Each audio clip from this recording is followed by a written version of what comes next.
ఎంతో మంది దేశభక్తుల త్యాగాల ఫలితంగా వచ్చిన స్వాతంత్రాన్ని, దేశ సౌభ్రాతృత్వాన్ని పెంపొందించుకునేందుకు ప్రతి పౌరుడు కృషి చేయాలని అల్లూరి సీతారామరాజు స్మారక కళా వేదిక అధ్యక్షులు కరి అచ్యుతరామారెడ్డి పేర్కొన్నారు. కాకినాడ నాగబలితోట జంక్షన్ వద్ద గల అల్లూరి సీతారామరాజు విగ్రహం వద్ద సీతారామరాజు స్మారక కళావేదిక ఆధ్వర్యంలో 80వ స్వాతంత్ర్య దినోత్సవ వేడుకలు ఘనంగా నిర్వహించారు. ఈ సందర్భంగా ఏర్పాటైన కార్యక్రమానికి సంస్థ కార్యదర్శి పంపన దయానందబాబు అధ్యక్షత వహించగా సంస్థ అధ్యక్షులు కర్రి అచ్యుతరామారెడ్డి ముఖ్య అతిథిగా పాల్గొని జాతీయ జెండాను ఎగురవేసి అల్లూరి సీతారామరాజు విగ్రహానికి పుష్పాంజలి ఘటించి నివాళులర్పించారు.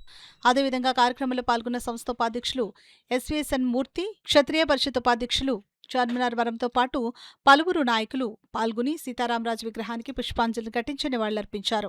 ఈ సందర్భంగా అధ్యక్షులు కర్రి అచ్యుతరామారెడ్డి మాట్లాడుతూ స్వాతంత్ర ఉద్యమ స్ఫూర్తిని ప్రతి ఒక్కరూ నింపుకొని దేశ అభివృద్ధిలో భాగస్థులు కావాలని అన్నారు.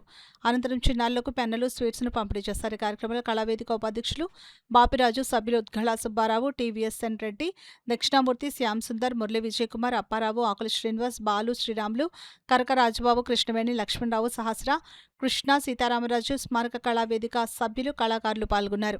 ఆనందంగా మనం ఈ స్వాతంత్ర దినోత్సవం జరుపుకోవడం జరుగుతుంది. అలాగే భవిష్యత్తులో కూడా ఈ రాబోయే తరాలకి స్వాతంత్రం యొక్క విలువ తెలియాలి అంటే దాని ఆ పోరాటాల గురించి అందరూ కూడా పిల్లలకి తెలియజెప్పాలని కోరి ప్రార్థిస్తున్నాను. అలాగే ఈ మా యొక్క అల్లూరి సీతారామరాజు స్మారక కళావేదిక ద్వారా ప్రతి సంవత్సరం మన ఘంటసాల సంగీత పీఠం వారు సంయుక్తంగా ప్రతి సంవత్సరం కూడా ఈ కార్యక్రమాన్ని ఎంతో ఆనందంగా నిర్వహిస్తున్నామని తెలియజేసుకోవడానికి సంతోషిస్తున్నాను.